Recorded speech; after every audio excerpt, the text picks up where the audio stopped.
Olá pessoal, bem-vindos a mais uma aula de matemática financeira. Recapitulando o que foi abordado nas aulas anteriores, a gente definiu o que são séries periódicas uniformes, a gente identificou que existiam alguns tipos de séries periódicas uniformes, que elas podem ser antecipadas, postecipadas e diferidas, sendo que as séries diferidas elas podem ser tanto antecipadas quanto postecipadas, e em seguida a gente começou a calcular o valor presente dentro dessas séries, para todos os tipos de séries.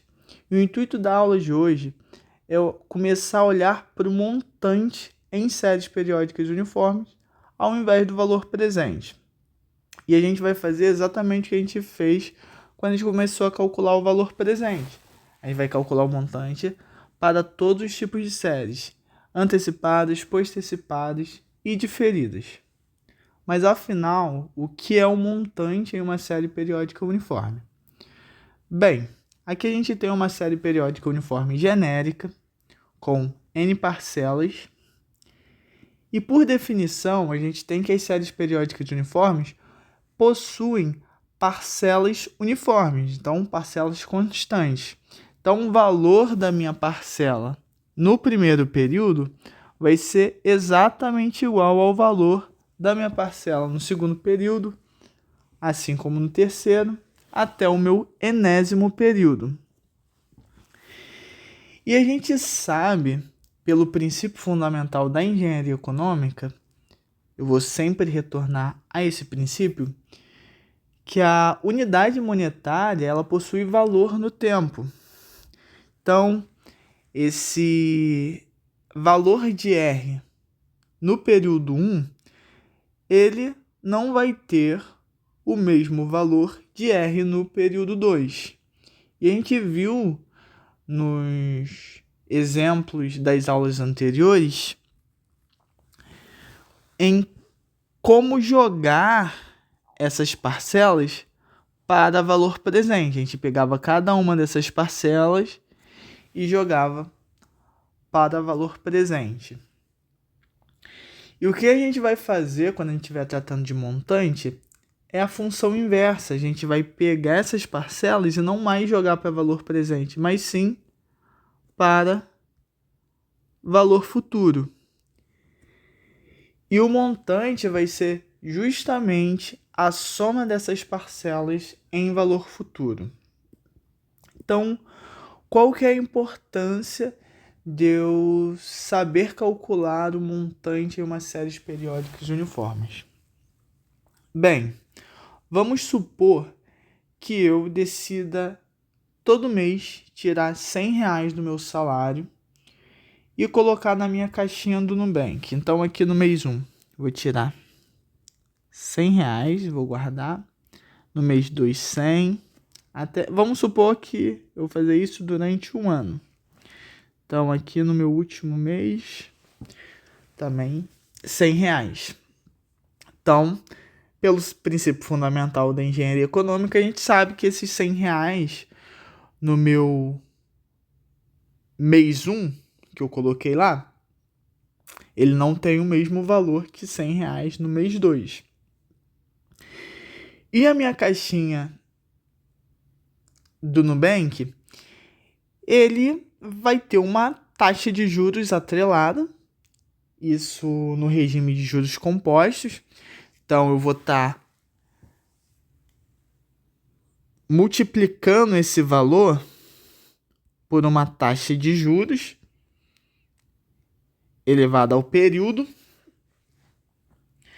Então, sempre jogando esse valor para valor futuro à medida que o meu período vai passando. Então, quando eu chegar lá no meu mês 12, o meu montante vai ser justamente o dinheiro que eu vou ter em conta.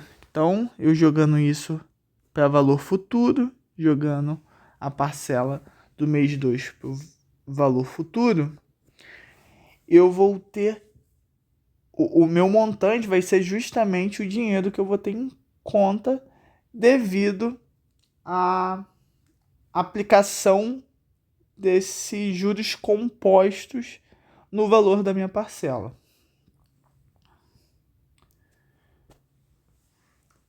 Bem,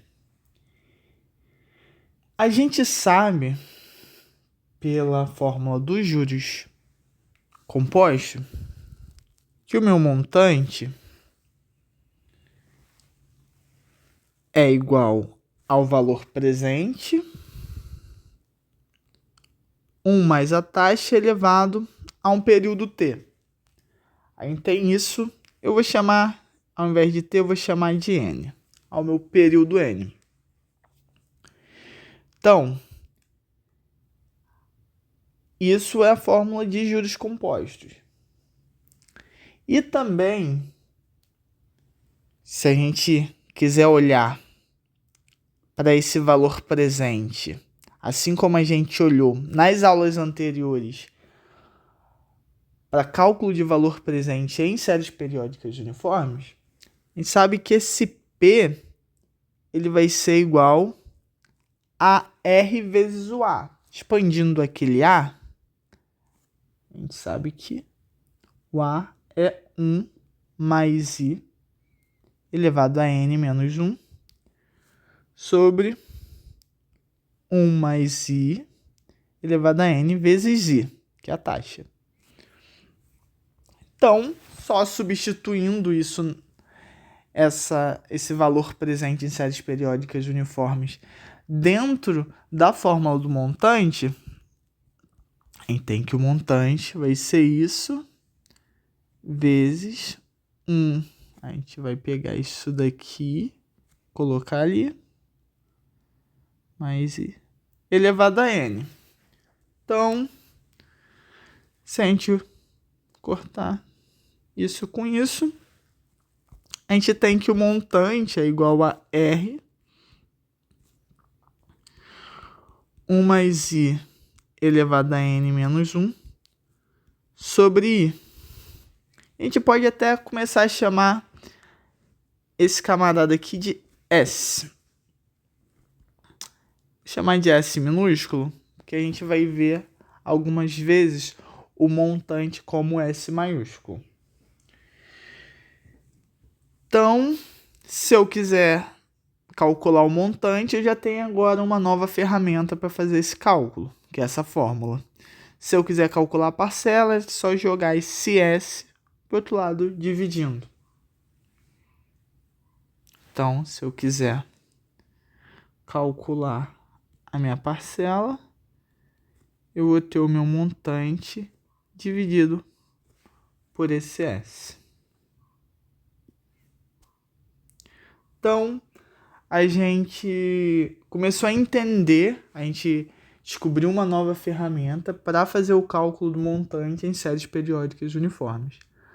Nas aulas seguintes, a gente vai trabalhar com o cálculo de montante dentro de séries periódicas uniformes, antecipadas, postecipadas e diferidas. Então, essas são as nossas referências. Obrigado por assistir até aqui.